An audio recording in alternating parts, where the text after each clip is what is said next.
evergreen before kind of deal with the IT issues. Thank you all for coming. What this kind of is the senator, since she's got kind of a lot going on right now, she lets the senator's staff out here to other parts of Minnesota to listen to what's going on. And this is a tour that we're still calling the Rebuilding Minnesota Tour.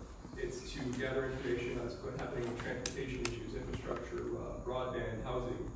And we do have a quick video from the senator for you, but I wanted to just go around the room and just do some quick introductions, please. Serge. Serge Phillips with Minnesota DOT. I'm in the Office of Government Affairs. Christy Westbrook, CEO at CTC. I'm Ina Rukavina, and I work as the Regional Outreach Director for Senator Klobuchar in Virginia, Minnesota.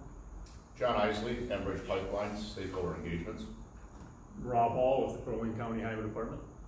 Ann Tracy and I write the Brainerd on Broadband blog. My name is Louis Crombie. I'm Congressman Pete Stauber's field representative out of Brainerd in the area. Bill Brecken, County Commissioner. Steve Barrow, County Commissioner for Crow Wing. Jennifer Bergman, I'm the Executive Director of the Brainerd HRA and also the Crow Wing County HRA. David Chansky, the Community Development Director for the City of Brainerd. Jim Davidson. We've got my other colleague Ronald Lee in the back. He's at our Working the lights. Minneapolis office. And then Gabriel Gar for Dispatch. oh, pleasure, thank you. Okay, so thank you all again so much for coming. We do have a quick video from the senator, and that's all a little bit about what this is about, and then we'll kind of jump into some discussion points. Hello to everyone gathered today. Thanks so much for joining my staff for this discussion about some of Greater Minnesota's most pressing transportation, infrastructure, and housing needs. I figure kids that grow up in rural Minnesota should be able to live there. But we need your ideas. It shouldn't just be us talking to you. We look forward to hearing your thoughts and perspectives, because whether you're in Pine City, or Brainerd, or Aiken, Wadena, Walker, or Bemidji, each of you know firsthand how important investments in things like safe roads, bridges, and reliable broadband are for cities and towns in Greater Minnesota to thrive. Today's meeting is an opportunity for you to highlight some of the local initiatives that I've heard bits and pieces about, and I know what good work you're doing, and to share your ideas with us for further improvement. It's going to allow me, when our staff brings it back to me, to use them as examples on the Senate floor, to use them as examples as we fight for funding and moving forward and make sure that we do not leave rural Minnesota and rural America behind. Because as you know, much of our nation's infrastructure is in urgent need of repair. This year, the American Road and Transportation Builders Association found that about 47,000 U.S. bridges are structurally deficient. That is unacceptable. No one knows this better than us. We all remember when that 35W bridge collapsed in the Mississippi River more than a decade ago. On that day, as the eyes of the nation were on us, we came together. And 13 months later, we rebuilt that bridge. But we didn't stop there. In 2015, we made a big step forward when we passed the FAST Act, which authorized $305 billion in funding for highway and motor vehicle safety, public transportation, hazardous material safety, as well as technology programs. I continue to be a strong supporter of flexible competitive grant programs, from build to infra to SIG grants. I know these are critical tools for modernizing our infrastructure. In fact, just last December, I helped secure a $20 billion build grant to reconstruct an interchange in northern Minnesota. That spurs investments. And I think you know about how some of our smaller communities, not as expensive to invest, whether it's an underpass, whether it is a rail overpass, whether it is a bridge that needs to be fixed or a road. These investments matter to local businesses and encourage economic expansion. I still remember one community where even the street lights were helpful. There's still more we need to do. I want to thank you for focusing on this, for making the case for broadband infrastructure.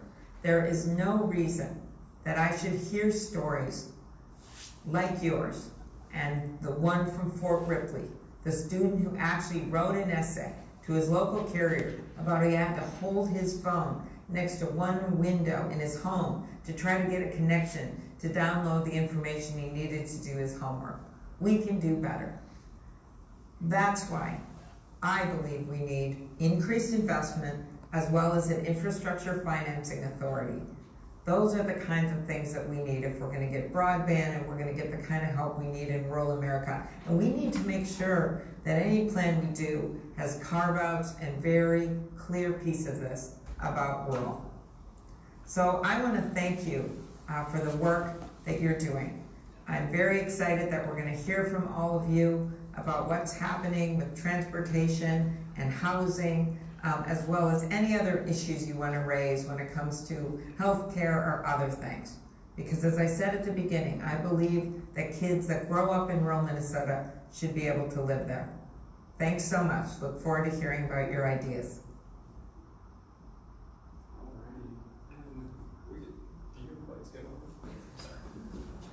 So that's basically a straightforward about that's what we're here for. So just listening to everybody's feedback and that stuff. I can give you a quick update about things that we're hearing from our liaison on DC. Some of you may or may not be tracking with the FAST Act reauthorization. It's already passed its markups in the Commerce Committee. So it's one of the center which she focused on is that making sure we secure funding for bridges, making sure that we have the infrastructure funding packages supported. That's something that our office is absolutely at the forefront of our minds, but it's helping to hear exactly from you about what are the projects here that are things that we are not tracking. That's what we want to be doing today.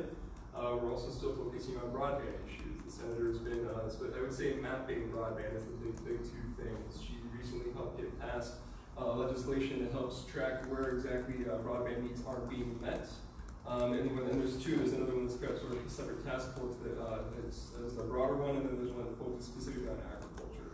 And so it's something that she knows. She's a wealth of knowledge on whatever you. It's very she's intimidating about. She knows on broadband issues, and that's always been at the front of her mind. With that, I'm going to quick turn it over to Serge to give you some updates from the state side of things, and then we'll go to Ron.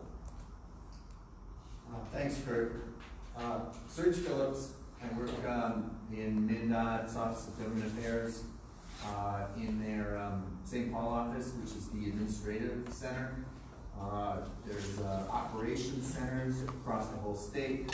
One right in Baxter, right on the right in the strip. And Mike Kennedy's the division engineer there, and Steve Voss is the planner. They're both good guys. So on the state side, this state session, we identified funding needs for highways at $6 billion for 10 years and $18 billion for 20 years. So to raise the money to meet those needs, there was a proposal by the governor to raise the state gas tax by 20 cents per gallon from 28.4 cents per gallon to 48.4 cents. Also to increase vehicle registration fee and increase metro sales tax. So this proposal passed the House, but failed in the Senate. So we are at square one, for the next session next year. So we're turning to the federal level. At the federal level, there's the FAST Act, is the reauthorization bill that goes through the end of September in 2020. That is the funding and policy mechanism for highways, transit, freight, and rail. And freight, rail not including Amtrak. And that is funded by the federal gas tax, which is 18.4 cents per gallon. Hasn't been raised since the early 90s. And it's not meeting the current program funding levels. So when the FAST Act expires in September 2020, it's estimated that spending will exceed revenue by $16 billion, and then it gets worse. In fiscal year 2021, it's estimated that the Highway Trust Fund is estimated to see a 40% drop in highway obligations from fiscal year 2020. So with, you guys involved in transportation, we have a 4-year plan called the STIP, which covers what federal funding the state gets and what projects use that funding. And so 40% drops means we probably have to find the money somewhere else for the short term. But for the long term, it's going to push projects back maybe a year, maybe 2, maybe longer, because The STIP is a very delicate document and relies on a lot of balancing acts among state, local, and federal agencies. So it'd be good to get a reauthorization bill done, so it starts October 1st, 2020. The senator has done her part. She's on Commerce Committee, and Tina Smith's on banking, which covers mass transit and FTA. That's the Minnesota representation in terms of transportation. So that's pretty much it. Let me just Thanks, Kurt. So I'll just give a quick update on federal housing policy at this point. It's such a great time to actually talk about this as we're currently monitoring the appropriations, the THUD appropriations bills as it's moving through committee. Senator Klobuchar sent a letter to offer support for some of the housing programs that exist out there that she supports, including the home program, community development block grants, the National Housing Trust Fund, among a few others. And last year we were able to successfully increase funding for LIHTC, so low income housing tax credit, the home program, as well as community development block grants. And Senator Klobuchar will consistently support USDA housing programs, development programs, as well as support rural Minnesota, including rental assistance, housing rehab, home loan assistance, things like senior housing, things like that. So at that point, I'll turn it back to Kurt. Yeah, and that's actually, we're going to start opening it up for. That's kind of our big, there's some policy updates for you that we can talk about, but is there anything more of those you want to know about right away? Or should we could start then, we typically were trying to narrow the, well, we'll focus a little bit on transportation and then housing and then broadband. Is there anybody else who's trying to urge to hear more about any of the things we've just talked about? Definitely the broadband topic. Okay. Yes, so the two big pieces that I can certainly highlight, it's the senator, we recently got passed, it's the Measuring the Economic Impact of Broadband Act. What it does is it's supposed to design, it requires the Bureau of Economic Analysis to help consolidate with the Secretary of Commerce for Communications. It helps them build reliable data for the economic impact of what's happening with broadband in more areas of Minnesota. We know that just because there is more people underserved in rural Minnesota than anybody else. And the needs of those communities differ from community to community, and that's why we have this piece of legislation, and then she also worked to get passed. It's a FCC formation. It's Precision Agriculture Connectivity Task Force is what that one's called.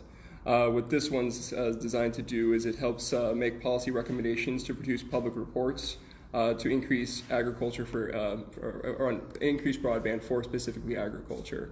A good story, and that's what we were hoping to get more from these as well, is that we've heard from other, a rancher down in southern Minnesota who he literally can't milk his cows without broadband access because the ranch is set up in an automated system where the cows are chipped and they know when they need to be milked, and so they can go into this automatic facility, and it tracks the actual how much is it producing, etc. And so all this data is built up with just agriculture on that kind of a front, and it helps make sure that his business is successful. So when somebody cuts his line and his broadband goes down, it impacts the entire ranch. It's not just this old school thing where we don't typically connect the dots between how important that is on agriculture here. And so it's making sure that we understand the more needs of those kinds of things is what the senator's been working on. And then and that kind of builds more into the mapping and knowing how to make sure we reach those needs. I could keep rambling, but that's kind of in a nutshell. What are you seeing locally here in the region, Chris, in terms of things for broadband? Sure. Well, I appreciate the senator's support. She has been a real advocate for rural broadband. And the story from Fort Ripley was directly related to one of the broadband projects that we applied for through the state of Minnesota grant funding. That was a student who wrote a letter to support the build out of that project. There's some, the mapping issue is underplayed right now, and it really needs to come to the forefront. There's an area in Baxter. So when you think of rural America, you think of Baxter. I think Baxter more on the micropolitan side. There's two residential, very large streets in Baxter that have upwards of 100 homes on them that have access to no service, none. The incumbent's pipe is full, the other incumbent or competitor that is there says that they service the area, but they don't because they recorded by the census blocks. And so for us to be able to get there, it's a very large investment, and we can't apply for any grant funds to be able to get there because it says that that area is served. And so what I would really urge in looking at these broadband and the mapping issues is accuracy and granularity. Both of them are extremely important, that once we hit accuracy, that there's gonna be those onesie twosies that when the Rural Electrification Act happened, they didn't just skip them. And if we don't pay attention to that in broadband, we're gonna skip people. And if we really want to cover this issue, I think we really have to focus in on those two key points with it. And then the other piece I would just ask for, and we're a company that's taking advantage of a lot of your programs, the Community Connect, Reconnect, the CAF2 money, but the RDOF, and that is don't slow it down. Like, we know the maps are an issue, but keep pushing the money out, because the longer we slow down those programs, the longer it takes to serve those people who are calling us every day. So that would be, from my perspective, we submitted 5 grant applications for the state of Minnesota projects, 3 in partnership and 2 on our own. The fund there is $20 million, and our projects alone were upwards of $35 million. Okay. I think you're going to see a really large ask for those monies at the state level, and so we need our federal programs. But thank you. No, I appreciate it. And just for everybody, we usually touch on this at the end, but if there is any programs or stuff that you are applying for grants and stuff, that's something our office does very frequently, is if you look to us for a letter of support, we're more than happy to review and offer to writing a letter to the key administrators on those things. And with that, the letters of support are for federal grant Yes. applications, so I know maybe some offices differ a little bit, but if it's a state grant, it's not our policy to write letters of support for that, but for federal grants. And I think we actually have done that for one of the projects that was for the community citizens in the area. Christy, what kind of coverage do we have in the county for broadband? Do you have an idea? I would if I had my tools in front of me, Okay. and you know. I'm 2 clicks away from. Okay. Let's see. We're pretty good where we're concentrated, and where we get more rural, like in the southeastern part of the county, we're going to see lower levels of penetration. Okay. I think in the northeastern part of the county, we might see lower levels of penetration. But you have an exchange up that way, don't you? Wherever Consolidated is not an issue. They have fiber to the home. Here's my question. How is it that Consolidated Telephone, Little Co-op, can service Freedom, Leader, Mission, No-K Lake, but we got somebody in Baxter that can't get broadband on their street? That's a failure of the regulated utility. Why aren't we regulating the utility? I don't know, but it is beyond the pale that fact could be true. I don't understand that. That's just gonna throw out, obviously broadband's an issue, it wouldn't be on the agenda, but we went through a PR process for a reconstruction project over the last couple of years, and this was a location between Nisswa and Pelican Lake, so rural but not the boondocks. And our typical response we get when we come in with one of these projects is, don't take my property, don't cut my trees, you're gonna have faster cars, which is all legitimate. On this project, we had more comments about, can you force the utilities to get us fiber than anything to do with the road? We said, no, we can't, but that was the comment.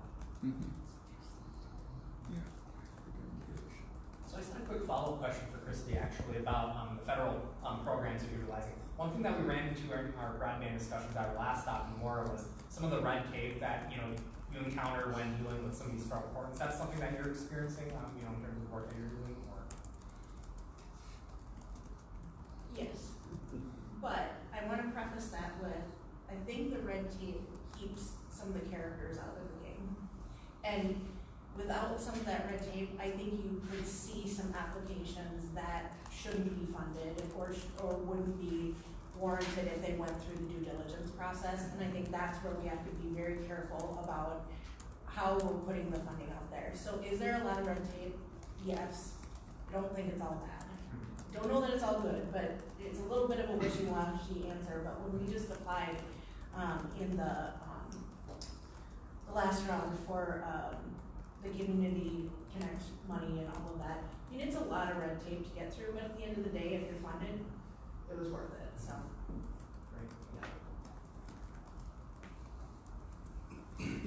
Is there anyone else that wants to bring anything up regarding broadband or? Yes. I'm Tim Wool, I'm the county administrator, sorry I'm late. Welcome to Crow Wing County, we're happy to host you guys. I would say broadband is clearly one of the issues for us in that divide between the haves and the have-nots. That gets to be an economic development issue for us, as well as a basic equity and fairness. In this day and age, you need broadband. The example you cite, and don't we have enough examples now, the ubiquity of broadband, don't we have enough examples to demonstrate the value that it's going to add even in the farthest reaches? We've done this twice. Rural telephony and rural electrification, this is the same thing. We got a so we have to keep building that out until we reach the last house. Aging infrastructure, I would say my city counterparts would be unhappy if I did not bring up aging infrastructure. Sewer and water plants in particular in greater Minnesota is an issue. It is the capacity that sometimes is the limiting factor in economic growth and development. And in those really bad circumstances, it's the difference between a city having to convert back to individual sewage treatment systems because they cannot afford to upgrade their wastewater treatment plants or their water treatment plants. If that's not on the radar, it should be. Affordable housing, in particular workforce housing, is an additional issue for us. We're no longer shopping for the smokestacks. We're shopping for the people. And that's because the employment market is so tight. So we're not chasing the smokestacks, but we have to have policies that are going to encourage families to settle here. We do see the out-migration of 18 to 24, but we see the in-migration of 34 to about 40, which is a really good in-migration pattern of parents wanting to raise their children in greater Minnesota, plug them into the school systems, plug them into our communities. And so affordable housing for workforce, that's a big issue for us. And then finally, I'm going to wrap these three into one just to be brief. Chemical dependency, mental health, out-of-home placement of children is killing us. Rising rates of meth use in our community. We hear a lot about the opioid epidemic. We don't have an opioid epidemic in Crow Wing County. We have a meth epidemic in Crow Wing County. Meth in 2016 outpaced alcohol as the #1 reason why we send someone to treatment. Let that sink in for a second. You can't throw a rock without hitting a bar in Crow Wing County. Meth exceeded the rate of alcohol for treatment in Crow Wing County. We've seen ballooning out-of-home placement costs of children that we have to take out of their house. We all, I think, know that removing children from the home is not a great way to create good citizens. And I don't think we have much of a choice. And so getting ahead of that curve and getting from reactive to proactive, we need to move further upstream with preventive efforts that are going to try to help families to be stable if their family of origin did not supply some of those things that are going to help them to be stable. That's our goal. Unfortunately, we're never going to put ourselves out of business, but we would sure like to move the needle, and right now it's moving in the wrong direction. Tim, thanks for your comments. It's nice to see you again, and I appreciate you guys hosting us. Just going back to the broadband thing before we move on, because I know we do have a little talk about infrastructure and soaring housing. I hear a lot from people too, when you say it's economic development, it is, and it's also education, and we hear from people who want to move to rural areas, and they will purchase, and even realtors we hear from saying that if your house does not have broadband, it's holding, it's suppressing people from selling houses, but also suppressing people who want to leave the city. Is that, that fast-paced life, maybe come back to a slower pace when they can't run their business if they don't have high-speed internet. So very aware of it in our office. I'm assuming the broadband internet is very vital to the local tourism industry here as well. I just want to hear a little bit more about the work. Are we sticking with broadband or moving on, or? Well, can I just say one quick thing about broadband? remember that your retirees are moving to these lakes up here, and medicine is moving more to that electronic world. And so the connectivity needs to be there to address their needs in the future here also. Not even in the future, it's today. So let's not forget those retirees. Support for telehealth has absolutely been something in the forefront of our office, just because I see it mostly through, I would say, I work on veterans issues as well, and so the amount of veterans that I know who get their care through telehealth is absolutely critical. Yeah. When you live 30 miles from the nearest clinic or hospital, it's critical. Yeah. I guess though we were to transition over to infrastructure then for comments on those. Tim, you had a lot of comments on this. List. Yeah, it's when we talk about infrastructure, it's a broad term. We're talking about roads. We're also talking about the water, wastewater treatment. What are the needs that we need to hear about? Bring that back to our office for things that are happening in Crow Wing County. If you cut the STIP by 40%, you should expect to hear from almost every local unit of government. So you cut the. But it's not talking. You're not talking about it's not being cut. You're saying that the funding isn't there for the needs. Is that what you're saying, Serge? For the STIP. If I misheard that, then I stand corrected. I heard that the STIP was going to go down. That's the estimate. This is all like. It's not passed. Right. If the reauthorization doesn't occur at the federal level, 40% of federal funding will be cut. And I'm just saying, if that were to happen, you should expect that your phones are going to light up. Okay. Serge, if I could just ask a question, there was a survey done of Minnesota residents, and that the nickel would have been an acceptable number that could have been supported. Do you see any movement on that? And where would that put us in terms of? At the state level, you're saying now, yeah.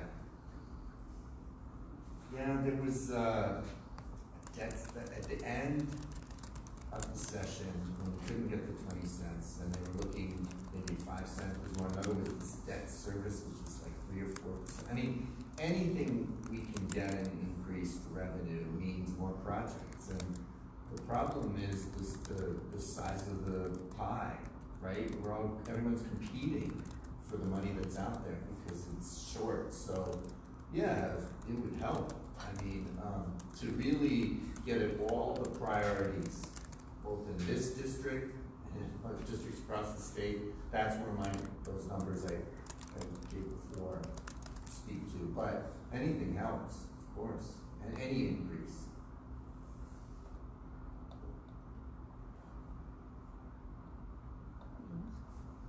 Are there any specific projects here in the area that our office should be tracking as well for either like wastewater treatment facility? Is there any major highway we've heard of sometimes the inclusion of not scheduling projects at the same time can cause issues or anything like that? MnDOT's, had to go into a lot of preservation mode versus, easing congestion in our area. Okay. Prime example might be Highway 210 that was done this year between Crosby and Brainerd. Probably a legitimate 4-lane roadway. Okay. They couldn't do that, so they overlaid it and made it work. There's some interchanges in the area that have been gone after federal grants in the past that haven't made it to the top. Okay. At the county, we average about $1 million a year of federal money, which is 10 to 15% of our construction program. So it's important to us.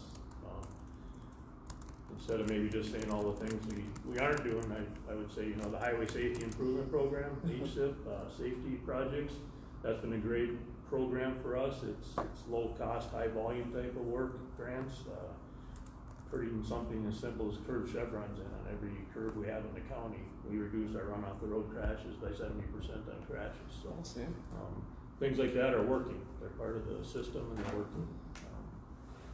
For about 5 or 6 years, MnDOT's been doing, I guess they call it a federal fund swap, but say Crow Wing County got $1 million of federal money and Morrison got $1 million.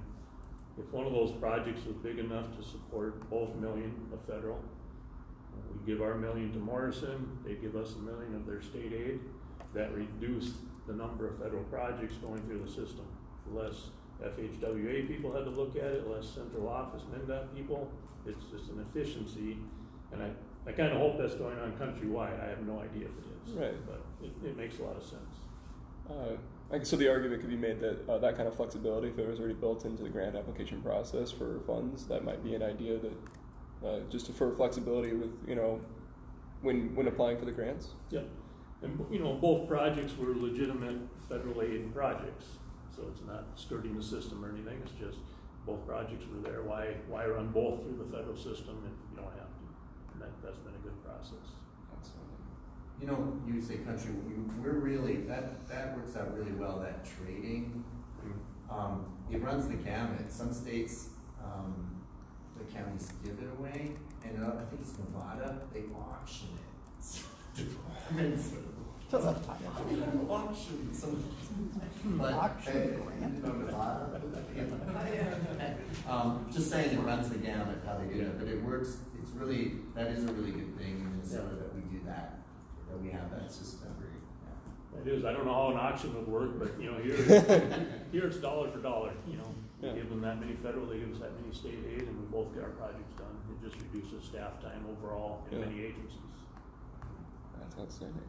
And do you notice any challenges with transportation in the region during like peak tourism season? Or well, we're never able to build our system to what the peak would be. You know. Our average population is 60,000. In the summer, it's maybe 300,000. We can't build our roads to 300,000. So there are times there's congestion, there's issues. In looking at data over the past years, I can't say crash history is higher in the summer with our tourists. It isn't. So people, I think, get here and get used to it, but yeah, we can't build to the peak volumes. It's just kind of not sustainable at that point, just because of temporary. Yep. Yeah. Senator Klobuchar got our former Commissioner Zelli on, I forget what it's called, it was like a tourism board. Okay. To look at issues like, right now they calculate average daily traffic, a sort of a congestion model. They look at it like weekdays, the time people go to and from work. But yeah, getting at the problem of communities that at certain times a year or sometimes a day, the traffic spikes. They're trying to, that was one of the goals of that. So she got Charlie on that board, but you know, it didn't get any funding, so and he left, and so now maybe our current commissioner could be persuaded or something. I don't know. But see, that's what they're trying to do at USDOT is move the needle a little bit to try and get more data on changing road use patterns. Sure. And that's one reason our county board instituted a local option sales tax. We did a study, and over 50% of that money comes from non-residents, so it doesn't hit our property tax, which can't support 300,000 people in the summer. So those people coming to visit are helping pay for those improvements. That's a good idea. Then do a toll on like 2 towns. How much of an increase have you seen then with projects because of that sales tax? The sales tax has been bringing in roughly 6 to 7 million a year, of which we're able to get 4 to 5 right on the roads. So, It is a toll. yeah. You just pay it differently. Well, that's like MinPass, the congestion pricing model is the toll. And if you think about it, I mean, it was a basic issue of fairness for us. We on the one hand, we're the beneficiary of being a catchment area for the region, and so we have folks that come here to shop, and of course we have our summer tourists, and then we have snowbirds, and so it's a very unique community depending on the time of year that you're here. There is a consumption of our resource, and there was not a mechanism for a contribution to that resource. This became the mechanism for that contribution, and it has generated a significant sum of money for us. And our county road system is improving as a result of that. Where it was declining, it is now slowly improving. And we hear that from residents a lot. Used to be you drove across the Crow Wing County line and you knew it and it wasn't a good thing. Now you drive across the Crow Wing County line and you know it and it is a good thing. Does that also, can be used for bridges and stuff as well as? Yeah. And the last thing I was gonna mention was partnering. I think we could do a better job at the state, county level when projects start coming through the area. We've made a push the last 5 to 10 years to invite townships and smaller cities to join our contracts on simpler projects, whether it's seal coating, pavement markings. We've had 35 of them in the last 5 years join our projects. They don't need a consultant engineer, they don't need a legal review because we do the contract. They just joined into our contract, we bid it out, and we're hitting large communities at a time. So, and even county to county. More partnering, the better off we can do it. That doesn't really affect the federal system, but it's good for the taxpayer overall. No, thank you for that. Are utilities part of that, partnering? Not so much. That's why, that first thing I mentioned about the people on our reconstruction begging us to bring broadband. Well, County Highway Department, we have nothing to do with broadband. It is the ideal time when we're creating a new corridor and building a new road to do it, but that's more of a private-public partnership that should be explored. Maybe on that 210 project in 24, 25, right? Yeah, and our office has been big supporters of the dig once policy of that, so you can build all that infrastructure at the same time, because it just makes sense. Because the most expensive part about expanding broadband access or any other kind of things is doing it all separately because of the digging. And it causes the most chaotic traffic, as we all know here. And so she's been a very strong supporter of the build once to make sure we can build everything at the same time. Sure, that's a good idea. Yep. Maybe shifting gears to housing. Yeah, I was just thinking, since we were talking about the increase of traffic during the summer, that brings us to housing usually. Yeah, that'd be great. I'd like to hear a little bit, I want to bring Jennifer into the fold here and then Tim as well, to talk a little bit more about the workforce housing that you brought up, because I know